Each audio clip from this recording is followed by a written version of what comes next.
to know the artist behind the epic melodies, songs, and beats. Celebrating the best new music from around the world. This is the A State of Trance podcast.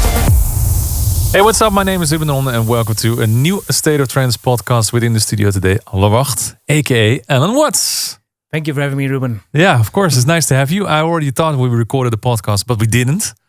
So it's nice to go and sit down with you and to talk about everything Alan Watts. Of course, yeah. So let's start at the very, very beginning. What made you start DJing or start making music? What was the passion that ignited you to become Alan Watts?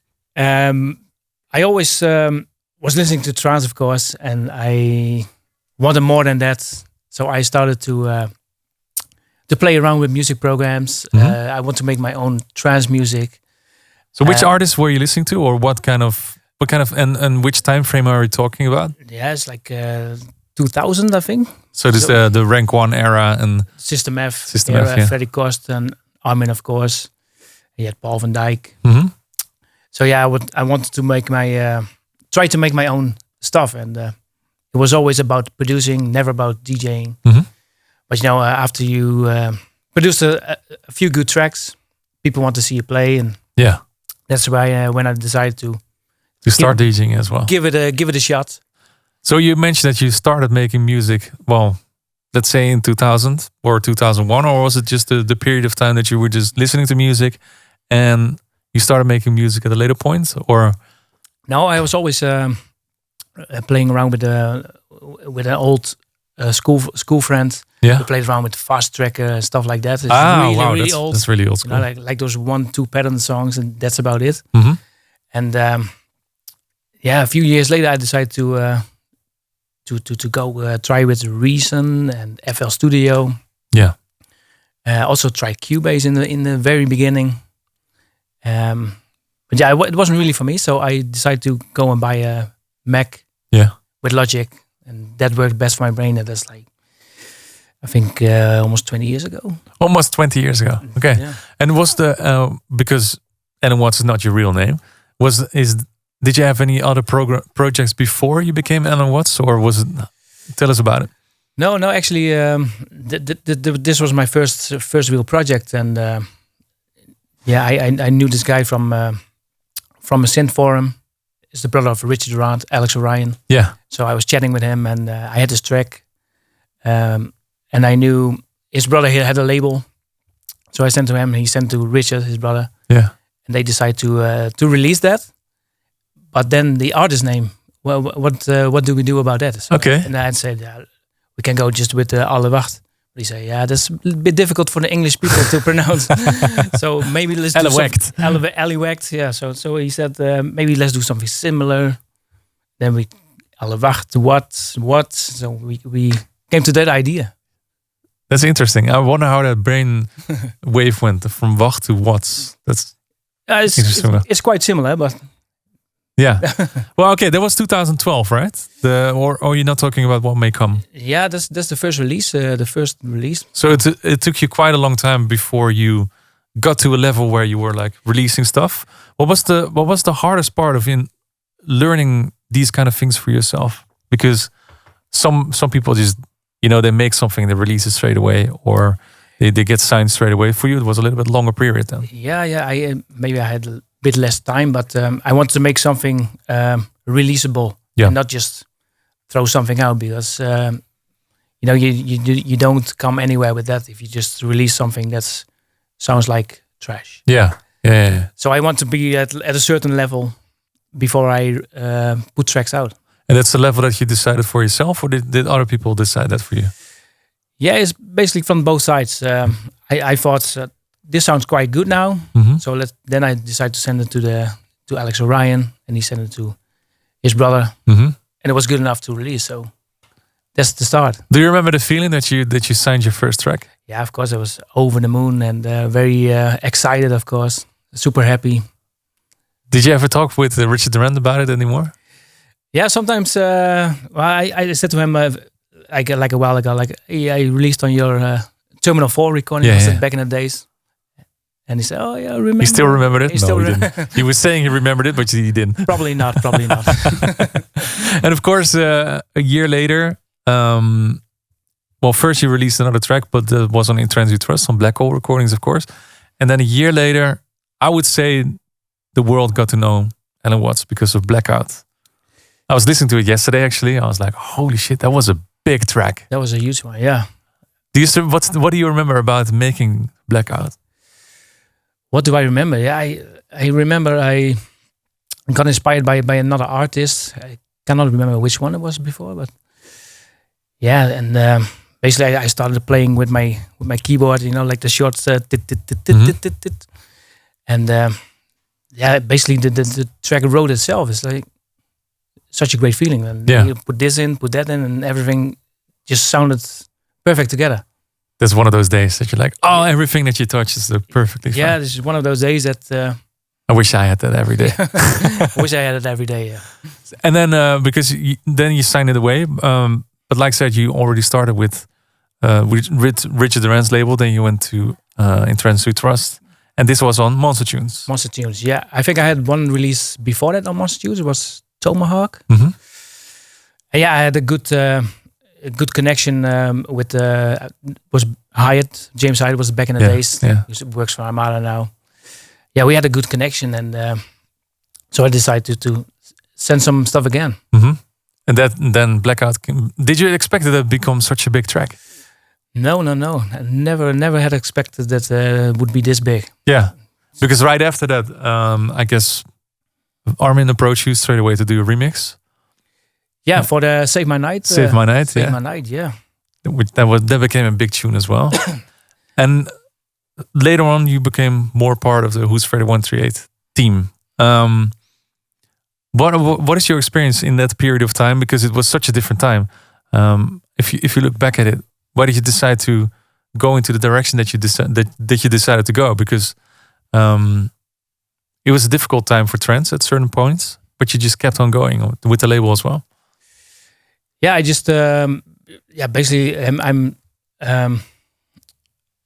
I know how to make trance music. Like different slower stuff is very difficult. So I'm like more experienced in trance music. So I decided to just go full with that, and send everything to Armada for the good exposure, of course. Mm-hmm.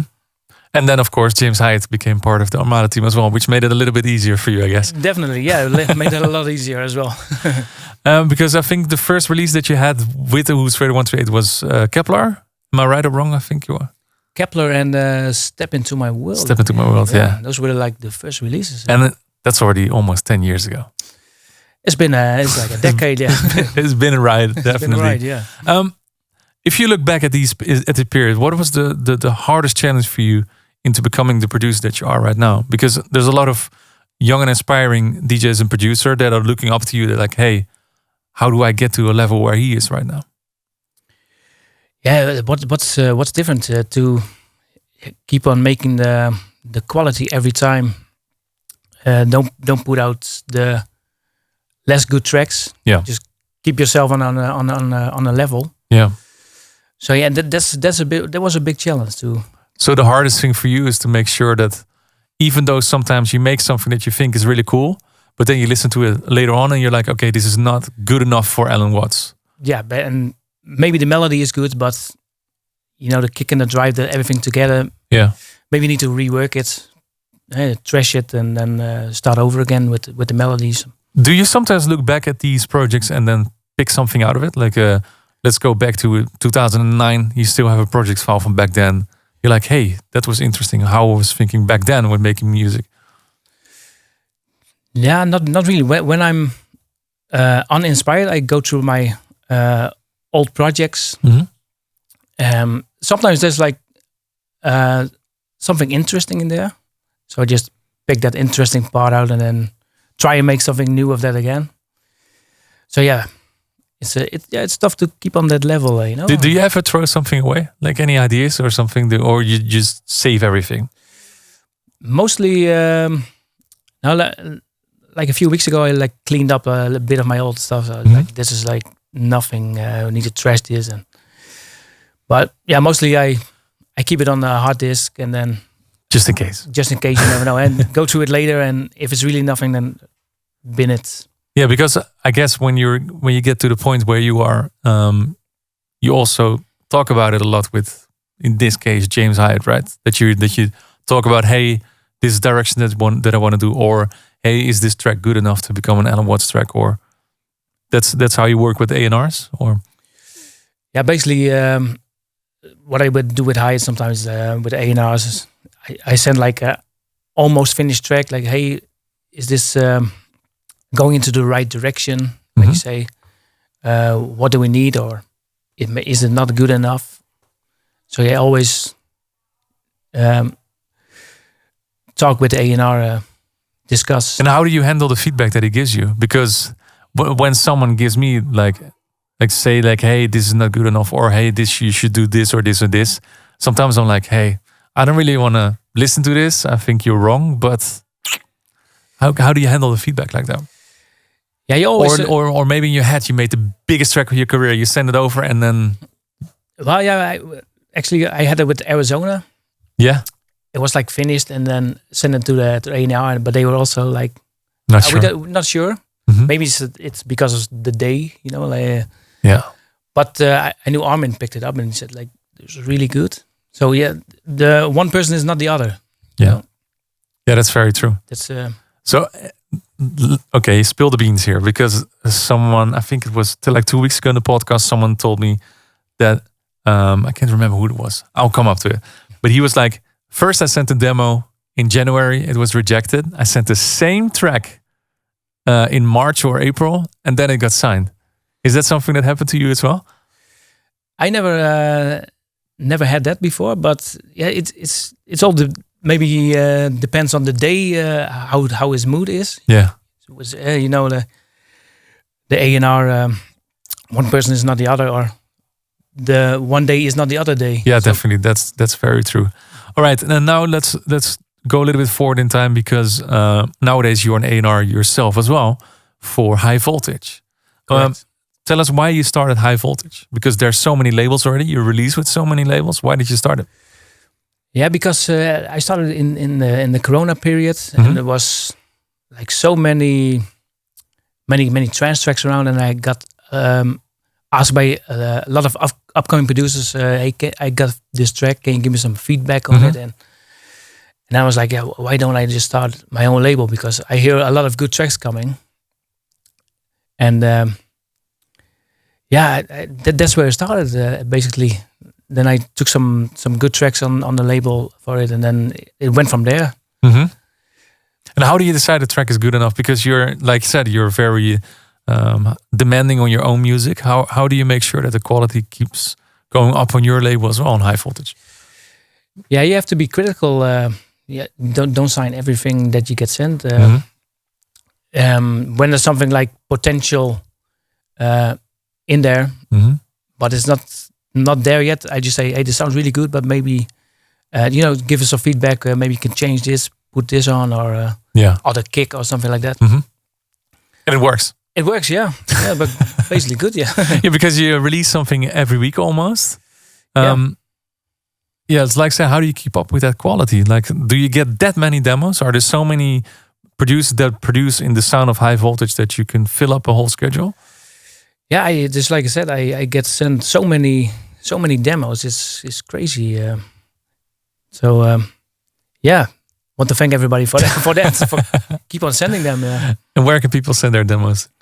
Basically, you have to go to my website, highvoltagerecordings.com, and through the demo drop. And who's going to listen to it? Are you listening to it by yourself? Yeah, I'm listening every track by myself. Interesting. And you also started a Low Voltage, which is a sub-label of High Voltage, or is it sister, brother label or something like that? Why did you start that one? Yeah, basically because I also enjoy the slower progressive stuff, melodic techno stuff, and I was doing a side project with a good friend of mine, Silvella. We started this Wattzilla project, and we want to have control of things ourselves, and then really we released our first track on the Low Voltage, and basically it rolled on from there.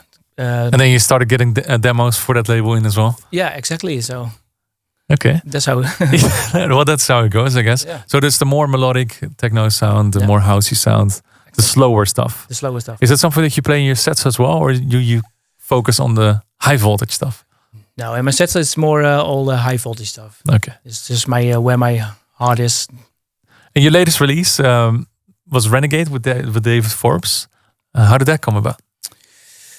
Yeah, I really love this stuff. The hard hitting stuff. The hard hitting stuff. Yeah. I also enjoy that a lot. Yeah, and it was like 1.5 years ago when he started to make really the hard stuff. Yeah. I approached him and I say, "Hey, did you want to do a collab?" Mm-hmm. He say, "I'm all over it." So we went from there, and then. I think he's the fastest producer on the planet. He told me that he creates at least 1 or 2 tracks every single day. It's unbelievable. I don't know how he does it, but it's some sort of a magician, I think. Magician, yeah. Sounds like Hey, talking about collabs, because I'm very curious about this, to hear your opinion about this, because in 2013, you created Afterburner with Billy Gillies. yeah. What do you think of his rise at the moment and the change that is happening in the trance scene with sounds? Yeah. It's really good and nice to see that he's making his rise, because of course he's really hardworking guy. And reworking the older stuff. I love that the DNA song is so good, stuff, so catchy. The old school trance. People love it. Yeah, because I've seen on your socials that you've been flirting with it also a little bit to rework some, let's say 2000s or 90s tracks. Is this something that you're pursuing as well? Because in general, we know you for your instrumental tracks, right? Yeah. So I did a rework of Boys of Summer, the DJ Sammy. Yeah. It's really, I listened to it a lot back in the days, and so I thought, let's give it my own approach to it. Mm-hmm. And played it at festivals as well, and the people love it. The older stuff. It's really nice to see. Is it something that you're going to do more in the future as well? Because I see right now that let's say in the UK, for example, that every artist on the main stages and whatnot, like even here in Europe right now, they're playing Lock and Load, Blow Your Mind, those kind of tracks. And that's the tracks that we grew up with, right? Yeah. So is it something that you pursue as well? Because I'm pretty sure you can make everything you want to as well. Yeah, I'm definitely trying something at home, but it's difficult to rework. Like what track shall I rework now? Because everything is already it's already done. It's already done. It's like, geez, man, it's real. You have to dig in deep. Yeah, because if you look at the top 40 right now, it's all of them are reworks. Basically, it's unbelievable. Yeah, it's unbelievable. Yeah. Well, I think it's cool because then a lot of kids right now, they get to know these songs that we grew up with, and they don't know it because it's club tracks, so they don't know that they were there. I think that's cool. Anyways, I have a couple of questions for you that were submitted through Instagram. Let's start with a question by Jerry Music. Which is your primary VST? What that Alan Watts sounds like? What do you use? Cheers. My primary VST is Spire. I use Spire a lot. It's a synthesizer. The synthesizer is basically my go-to VST. So when you open it, what do? Do you start presets or do you make your sounds yourself? Or no, normally I just go through presets first, and then if there's something nice sounding, maybe tweak it a bit so it doesn't sound maybe too much from the sound bank. But basically I go from there. I'm more of a preset guy. Yeah, and then tweak it a bit. Well, it makes sense. Like if the right ingredients are there, why would you make a dish without those ingredients? It speeds up the workflow as well. Yeah. So, and so because we're nerding anyway right now. So after that, what kind of effects or what do you go to reverbs and delays, compressors? My go-to reverbs is Valhalla. Mm-hmm. The Shimmer is really nice, and of course I can't remember the name, but Vintage Room. The Vintage Room. That one. Yeah. I use the Valhalla stuff a lot. Mm-hmm. The reverbs, really good. Talking about delays, Echo Boy. Oh yeah, really good. But also the stock plugins are Ableton or Logic are really, really good. And how do you get a massive sound? The massive leads that you create. Layer it, and put some ducking reverb. When the steps come. Yeah. That the reverb starts breathing. Uh-huh. That's the secret Alan Watts sauce. Yeah. If you wanna, I think if you wanna know how you create those, because you sell templates as well, and also presets, right? Correct. So if you wanna work a little bit with your magic or with your brain flow, you can just grab those as well and see how you created those. Definitely, yeah. Is that so? Is it really hard for you to create a template and just give it away, or just sell it, but you give away your secrets, right? Yeah, you give away some of your secrets, like not all too deep secrets, but it's like the basic ideas are there. Yeah. So I don't give away too much, of course. So like, okay, sometimes you want to put something in that project, you're like, wait a minute. No, I'm going to keep that for myself. Yeah, exactly. All right. Well, fair enough. That's Alex Salant wants to know, are you planning a brand new album full of uplifting? Because you never released an album, did you? I never released an album. Maybe I should plan one. Why did you never release an album?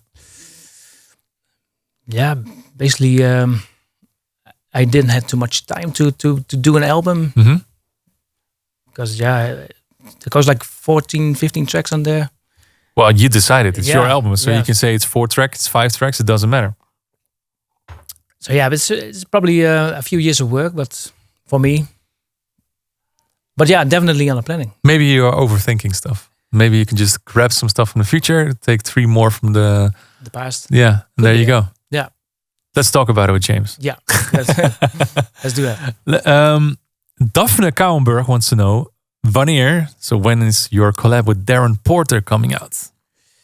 We still need to finish that. We started like a few years ago, but we never got really the time to finish it. So, well, Darren, if you're listening, give this man a schop onder zijn kont and finish that collab. Or him. Yeah. And the last one, let's see. Yeah, I think I'll take this one. Ellen, I'm looking to do a collab with you. Are you interested? This is by Hoon IRV Music. So what are you looking for? Let's turn this around. What are you looking for into when you make a collab with someone? Is it something needs to be someone that's already well known, or is it someone that just brings in a good idea? Yeah, you have to bring in a really good idea if you want to collab with me. Yeah, for the established producers is more easy to collab with. But if you're upcoming, you have to come with a really good idea. Yeah. For a collab, like some fresh, some sounding stuff. Yeah. And there's a lot of collabs you already did, of course. Is there any other collabs coming in the near future as well? Or what is your dream collab? Yeah, of course. Dream collab would be with Armin, of course. Basically, it's every producer's dream. But at the moment, I don't have much collabs planned because I want to focus a bit more on my own productions. Yeah. And is it hard to, because you mentioned this before, you have a full-time job, and then beside it, you're running a label, you're running a career. How do you do this? Because I spoke about it with John Eskew as well. He has the same things, that he's just juggling time all the time. Like, hey, this and this is. Do you work with a certain time frame for everything, or how does it go? Yeah, first of all, I only work 24 hours with a normal job. It's like 3 days. Yeah, but that's a lot still. It's 24 hours. I still am struggling sometimes. Yeah. But you have to plan everything. Like on this day, I'm gonna do this. Monday is usually my label day stuff. The other days is just producing, planning. It's just time management. Time. It's just management. Plan everything. John Eskew had a really interesting. If you want to hear how John does it, you have to go to his podcast because we recorded one. He is working with different priorities. He puts like different colors on everything, and then he decides this is something that needs to happen right now, and he doesn't stop until all the priorities are done. I don't know how he does it, but it's something else. There's some good advice as well. Yeah. So give your priorities a different color and just work them down the list and write everything down that you need to do. And I think, to be honest, like if you're up and coming and even in the position that you're in right now, there's never an excuse for not making music, to be honest, because if you want to do something and you're passionate about it and you love doing it. I remember starting out making music as well. I was doing my studies. I had a job as well. I had my friends. And in the middle of the night, I would just work on music until 4 a.m. and then go to bed and then wake up too late to go to school. I had the same thing. With my normal job, I worked 40 hours a week. Was like 15 years ago, something like that. And when I was free, I took all my free time for producing or learning to produce. Yeah. So basically, you make like 60, 70 hours a week. At least. And still too little time. Still too little time. But if you really want something, you have to pursue work for it. You have to work hard for it and work harder than the people next to you. Yeah. Well, thank you for answering all these questions. Do you have any last words for the listeners? Do you have any last words? Some famous last words of Alan Watts. Keep on listening and supporting my music. Awesome. Well, that's good last words. Thank you so much for watching this A State of Trance podcast or listening to it. Next time we're going to be back with a new episode with Xiaro and Pitch. If you want to have your questions answered, keep an eye on our socials or write them down in the YouTube comments. See you next time for a new one. Bye-bye. Thank you for tuning in. Check all previous episodes on YouTube or your favorite podcast portal. A State of Trance podcast.